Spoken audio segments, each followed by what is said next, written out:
अरकान असम्बली इस वक्त बैंक्वेट हॉल पहुंचना शुरू हो गए। वहां पर नाश्ता किया जाएगा और उसके बाद बाकायदा तौर पर ऐवान में जाएंगे और ऐवान की कार्रवाई का आगाज कर दिया जाएगा। 11 बजे का वक्त दिया गया है। तमाम अरकान कौमी असम्बली नाश्ते के लिए बैंक्वेट हॉल पहुंचने लग गए। पार्लियामेंट में अरकान कौमी असम्बली के लिए नाश्ते का एहतमाम, तमाम अरकान कौमी असम्बली नाश्ते के लिए बैंक्वेट हॉल में पहुंचने लगे हैं। शाहिद अजमल इस मुतालिक बताएंगे। शाहिद, आप वहां पर मौजूद हैं, कैसे मनाजिर हैं?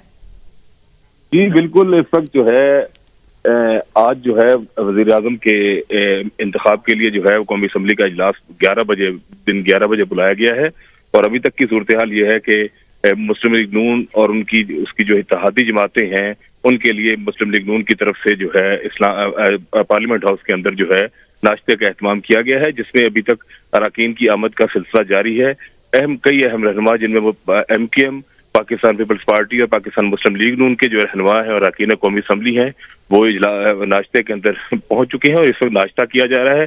अभी तक जो वजीर आजम के उम्मीदवार हैं मियां शहबाज शरीफ वो अभी तक नहीं पहुंचे हैं और इसी तरह दीगर साबिक सदर आसिफ अली जरदारी और बिलावल भुट्टो जरदारी भी जो है वो अभी तक नाश्ते में नहीं पहुंचे। इस वक्त पार्लियामेंट हाउस के अंदर जो है वो नाश्ता जारी है।